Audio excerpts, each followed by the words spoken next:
आज हम पढ़ रहे हैं अपना सामाजिक विज्ञान का क्लास 6 का लेसन नंबर 3, जिसका नाम है पृथ्वी की गतियां। तो आइए प्यारे बच्चों शुरू करते हैं। सौरमंडल के अन्य ग्रहों की भांति पृथ्वी भी अपने अक्ष पर घूमते हुए सूर्य की परिक्रमा करती है, अर्थात अपने अक्ष पर सूर्य के चक्कर लगाती है। इस प्रकार पृथ्वी की दो गतियां हैं, जो पहली है घूर्णन या अक्ष पर परिभ्रमण और दूसरी है कक्षा पर सूर्य की परिक्रमा। ये दोनों गतियां साथ साथ होती हैं, अर्थात प्यारे बच्चों ये एक साथ होती है। ऐसा नहीं है कि एक पहले हो रही है एक बाद में हो रही है, तो ऐसा नहीं है, ये दोनों साथ साथ ही होती हैं। तो देखते हैं पहली घूर्णन या परिभ्रमण। पृथ्वी अपने अक्ष पर 23.5 डिग्री झुकी हुई है। यह लट्टू की तरह अपने अक्ष पर निरंतर पश्चिम से पूर्व की ओर घूमती रहती है। पृथ्वी अपने अक्ष का एक चक्कर लगभग 24 घंटे में पूरा करती है। इस घूर्णन गति को क्या कहते हैं? परिभ्रमण या घूर्णन कहते हैं। यह गति पृथ्वी की दैनिक गति है। घूर्णन का प्रभाव। घूर्णन के कारण पृथ्वी पर दिन रात होते हैं। हम जानते हैं कि पृथ्वी एक ग्रह है जिसमें अपना प्रकाश नहीं है। यह सूर्य के प्रकाश से ही प्रकाशित होती है, क्योंकि पृथ्वी गोलाकार है। अर्थात क्या है प्यारे बच्चों कि पृथ्वी का अपना कोई प्रकाश नहीं है, यह सूर्य के प्रकाश से ही चमकती है, क्योंकि यह कैसी है प्यारे बच्चों? आकार में गोलाकार है। अतः इसका संपूर्ण भाग एक साथ सूर्य के सामने नहीं पड़ता है, केवल आधा भाग ही सूर्य के सामने रहता है। इस आधे भाग के सामने जब सूर्य होता है तो इस भाग में प्रकाश के कारण दिन रात होता है। शेष भाग जो सूर्य के विमुख होता है वह अंधकार के कारण वहां रात होती है। यह उल्लेखनीय है कि हमें प्रतिदिन सूर्य पूर्व में से उगकर पश्चिम में अस्त होता हुआ प्रतीत होता है तथा पृथ्वी स्थिर लगती है, किंतु वास्तविकता यह है कि सूर्य स्थिर रहता है। सूर्य अपनी एक ही जगह पर स्थिर रहता है तथा पृथ्वी पश्चिम से पूर्व की ओर घूमती रहती है। यह तथ्य ठीक उसी प्रकार है जैसे जब हम रेल या बस में यात्रा करते हैं तो हमें पेड़, बिजली के खंभे आदि चलते हुए प्रतीत होते हैं। अर्थात हमें लगता है कि पेड़, पौधे और बिजली के खंभे चल रहे हैं, जबकि वे स्थिर होते हैं तथा रेल गतिशील होती है। यह भी उल्लेखनीय है कि सुबह और शाम के समय सूर्य की किरणें तिरछी होती हैं। तिरछी किरणें पृथ्वी के सतह के बड़े भाग पर पड़ती हैं, इसलिए ये दोनों समय कम गर्म होते हैं। तिरछी किरणों के कारण हमारी छाया भी हमसे लंबी होती है। मध्याह्न अर्थात दोपहर के समय सूर्य की किरणें लगभग ऊर्ध्वाधर होती हैं, जिससे अधिक गर्मी प्राप्त होती है। इस समय परछाइयां भी छोटी होती हैं। आगे देखते हैं प्यारे बच्चों दिन के विभिन्न काल अर्थात दिन के विभिन्न समय। प्रातः सूर्योदय से लेकर मध्य रात्रि के बीच हम दिन के विभिन्न कालों का अनुभव करते हैं, जिसमें पहला है उषा काल। सूर्योदय के पूर्व में हल्का सा विसरित प्रकाश दिखाई देता है, जिसे उषा काल कहते हैं। नेक्स्ट है सूर्योदय। जब सूर्य उत्तरी क्षितिज पर प्रकट होता है तो उसकी किरणें तिरछी होती हैं। नेक्स्ट है मध्याह्न या दोपहर। सूर्य धीरे धीरे आकाश में चढ़ता है। दोपहर के समय किसी स्थान पर इसकी किरणें सीधी पड़ती हैं। नेक्स्ट है सूर्यास्त। संध्या अर्थात शाम के समय सूर्य पश्चिम क्षितिज पर उतरता हुआ प्रतीत होता है। नेक्स्ट है गोधूली। सूर्यास्त के बाद कुछ समय तक सूर्य का मध्यम सप्रकाश रहता है। नेक्स्ट है प्यारे बच्चों मध्य रात्रि अर्थात अर्धरात्रि। जब सूर्य द्वारा प्रकाशित पृथ्वी का भाग सूर्य के विमुख हो जाता है तो वहां पूर्ण अंधकार रहता है, जिसे हम क्या कहते हैं? मध्य रात्रि। नेक्स्ट है प्यारे बच्चों परिक्रमण। अपने अक्ष पर परिभ्रमण करते हुए पृथ्वी अपनी अंडाकार कक्षा पर सूर्य का चक्कर लगाती है। पृथ्वी की इस गति को परिक्रमण कहते हैं। अपने अक्ष पर जो चक्कर लगाती है प्यारे बच्चों, इस गति को क्या कहते हैं? परिक्रमण। यह पृथ्वी की वार्षिक गति है।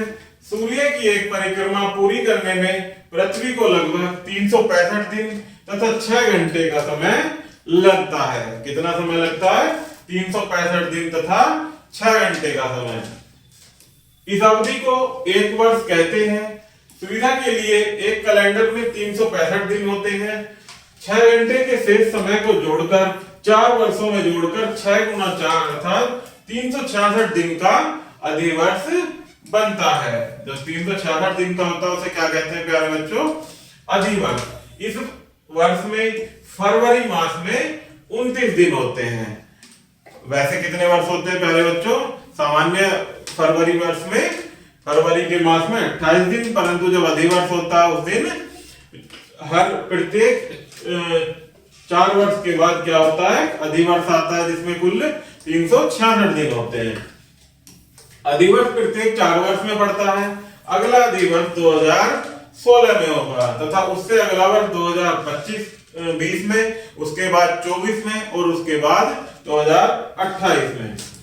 आगे देखते हैं परिक्रमण एवं अक्ष झुकाव का प्रभाव। पृथ्वी द्वारा अंडाकार कक्षा पर परिक्रमण तथा अपने कक्ष के झुकाव के 2 महत्वपूर्ण प्रभाव होते हैं। पहला दिन और रात की अवधि में अंतर और दूसरा है ऋतु परिवर्तन। आगे देखते हैं प्यारे बच्चों, दिन और रात की अवधि अर्थात लंबाई में अंतर।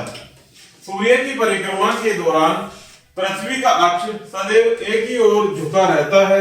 सूर्य जब कर्क रेखा पर लंबवत होता है तो उत्तरी गोलार्ध का अधिकांश भाग सूर्य के प्रकाश में अधिक समय तक रहता है। अतः यहाँ दिन लंबे और रातें छोटी होती हैं। इसके विपरीत दक्षिणी गोलार्ध का अधिकांश भाग इस दौरान अधिक समय तक अंधकार में रहता है। अतः यहाँ दिन छोटे व रातें लंबी होती हैं। उपयुक्त स्थिति के विपरीत जब सूर्य दक्षिण गोलार्ध में मकर व्रत पर लंबवत चमकता है तो उसके अधिकांश भाग में प्रकाश तथा कम भाग में अंधकार होगा। अतएव यहाँ दिन लंबे तथा रात छोटी होंगी। यहाँ ध्यान देने योग्य बात यह है कि उत्तरी ध्रुव तथा दक्षिणी ध्रुव क्रमशः 6 महीने तक प्रकाश तथा अंधकार में रहते हैं। सूर्य की कर्क वृत्त पर लंबवत चमकने की स्थिति में उत्तरी ध्रुव पर 24 घंटे का दिन रहता है। इसलिए आर्कटिक प्रदेशों को मध्य रात्रि के सूर्य की भूमि कहा जाता है। क्या कहा जाता है? मध्य रात्रि के सूर्य की भूमि। सूर्य के दक्षिण गोलार्ध में मकर व्रत पर लंबवत होने की स्थिति में दक्षिण व्रत पर 6 महीने तक प्रकाश रहता है, अर्थात वहां लगातार 6 महीने तक क्या रहता है प्यारे बच्चों? दिन रहता है। जब उत्तरी ध्रुव पर 6 महीने का अंधकार रहता है तब 21 मार्च और 23 सितंबर को सूर्य विषुवत रेखा पर लंबवत होता है तो सर्वत्र दिन रात बराबर होते हैं, अर्थात इस दिन क्या होते हैं? दिन और रात का समय बराबर होता है। आगे देखते हैं प्यारे बच्चों, ऋतु परिवर्तन। पृथ्वी पर ऋतु परिवर्तन या चक्र, ऋतु चक्र के 3 प्रमुख कारण है, जिसमें पहला पृथ्वी के अक्ष का झुकाव, दूसरा है पृथ्वी द्वारा सूर्य की परिक्रमा अर्थात चक्कर लगाना, तीसरा है सूर्य की परिक्रमा के दौरान पृथ्वी के अक्ष का उसी दिशा में झुके रहना। उपयुक्त परिस्थितियों के कारण सूर्य तथा पृथ्वी के प्रमुख व्रतों की सापेक्ष स्थिति में महत्वपूर्ण परिवर्तन होते हैं, जो ऋतु परिवर्तन के रूप में प्रकट होते हैं। एक वर्ष की अवधि में क्रमशः 4 ऋतुएं आती हैं। पहली ग्रीष्म, दूसरी शीत और तीसरी वर्षा और चौथी है प्यारे बच्चों बसंत। ये क्या है? हमारी 4 ऋतुएं हैं। इसमें पहली के बारे में हम पढ़ेंगे ग्रीष्म। इस स्थिति में पृथ्वी का उत्तरी ध्रुव सूर्य की ओर झुका रहता है। सूर्य कर्क पर लंबवत चमकता है। उत्तरी गोलार्ध में जब ग्रीष्म ऋतु होती है दिन लंबे तथा रातें छोटी होती हैं। आर्कटिक वृत्त के पार ध्रुवीय क्षेत्र लगातार 24 घंटे तक सूर्य में प्रकाशित रहते हैं। यद्यपि यहाँ सूर्य की तिरछी किरणों के कारण तापमान कम ही रहता है। इसके विपरीत दक्षिणी गोलार्ध में सूर्य की किरणें सर्वत्र तिरछी पड़ती है। तिरछी किरणें अधिक विस्तृत क्षेत्रों में फैलती है, अतः वे अधिक ऊष्मा नहीं प्रदान करती हैं। जब वे अधिक क्षेत्र में फैल जाती हैं प्यारे बच्चों, तो क्या होता है, वहां ऊष्मा कम हो जाती है और वह अधिक ऊष्मा प्रदान नहीं करती।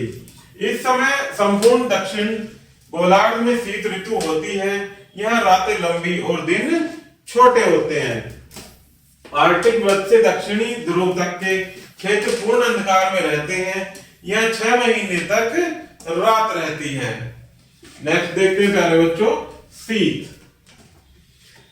इस स्थिति में दक्षिणी ध्रुव सूर्य की ओर झुका होता है। जो हमारा नीचे होता है दक्षिणी ध्रुव, वो सूर्य की ओर झुका होता है। सूर्य मकर वृत्त पर लंबवत चमकता है, अतः संपूर्ण दक्षिणी गोलार्ध में ग्रीष्म ऋतु होती है।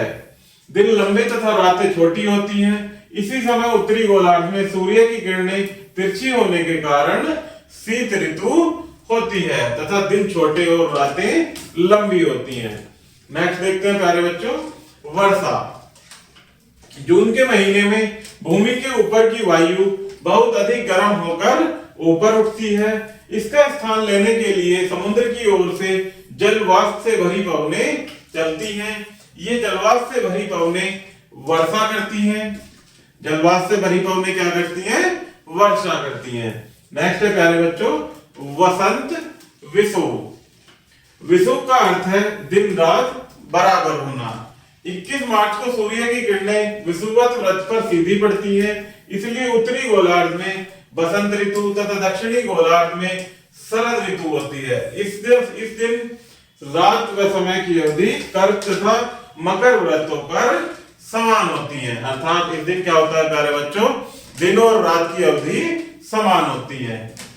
इसमें आगे प्यारे बच्चों कुछ मुख्य बिंदु दिए गए हैं जिनको आप याद भी करेंगे और अभी हम साथ मिलकर पढ़ेंगे। इसमें पहला है कि पृथ्वी अपने अक्ष पर घूमते हुए सूर्य का चक्कर लगाती है। इस प्रकार पृथ्वी की 2 गतियां हैं। इसमें पहली है घूर्णन या परिभ्रमण और दूसरी है परिक्रमण। नेक्स्ट है प्यारे बच्चों, पृथ्वी अपने अक्ष पर 23.5 डिग्री का कोण बनाते हुए झुकी हुई है। इस प्रकार से पृथ्वी झुकी हुई है। यह पश्चिम से पूर्व की ओर घूमते हुए एक चक्कर लगभग 24 घंटे में पूरा करती है। पश्चिम से पूर्व की ओर। इस प्रकार से यदि मानचित्र पर देखें तो उत्तर, दक्षिण, पूर्व और पश्चिम, तो यह पश्चिम से पूर्व की ओर इस प्रकार से राउंड लगाती है सूर्य के चारों ओर। नेक्स्ट है घूर्णन गति के कारण दिन व रात होते हैं। पृथ्वी के गोलाकार होने के कारण इसका संपूर्ण भाग एक साथ सूर्य के सामने नहीं पड़ता है। आधे प्रकाशित भाग में दिन व शेष आधे में रात होती है। नेक्स्ट है प्रातः सूर्योदय से मध्य रात्रि तक के दिन विभिन्न काल होते हैं। पहला उषा काल, सूर्योदय, दोपहर, सूर्यास्त, गोधूली तथा मध्य रात्रि। नेक्स्ट है पृथ्वी अपनी अंडाकार कक्षा पर सूर्य का एक चक्कर 365 दिन तथा 6 घंटे में पूरा करती है। सूर्य का एक चक्कर कितना समय में लगाती है पृथ्वी? 365 दिन और 6 घंटे में। यह पृथ्वी की वार्षिक गति होती है। एक सामान्य वर्ष में 365 दिन होते हैं और अधिवर्ष में 366 दिन होते हैं, क्योंकि प्यारे बच्चों अधिवर्ष में फरवरी का जो महीना होता है वो 28 की बजाय 29 दिन का होता है। नेक्स्ट है पृथ्वी के अपने अक्ष पर झुकाव तथा कक्षा पर परिक्रमा के 2 महत्वपूर्ण प्रभाव होते हैं। इसमें पहला दिन व रात की अवधि में अंतर और दूसरा ऋतु परिवर्तन। नेक्स्ट पॉइंट है सूर्य जब पृथ्वी उत्तर गोलार्ध में कर्क रेखा पर लंबवत चमकता है तो उत्तरी गोलार्ध में विषुवत रेखा से ध्रुवीय की ओर क्रमशः दिन की लंबाई अधिक होती जाती है तथा रातें छोटी होती जाती हैं। आर्कटिक वृत्त के परे 24 घंटे का दिन होता है। इसके विपरीत जब सूर्य मकर रेखा पर सीधा चमकता है तो दक्षिणी गोलार्ध में दिन बड़े तथा रातें छोटी होती हैं। नेक्स्ट पॉइंट है पृथ्वी द्वारा सूर्य की परिक्रमा के दौरान 4 स्थितियां आती हैं। पहली ग्रीष्म, दूसरी शीत और तीसरी वर्षा और चौथी बसंत विषुव। तो इस प्रकार से प्यारे बच्चों हमारा ये लेसन यही समाप्त होता है। आशा करता हूं कि यह वीडियो आपको जरूर पसंद आई होगी। तो चैनल को लाइक एंड सब्सक्राइब जरूर कीजिएगा। धन्यवाद।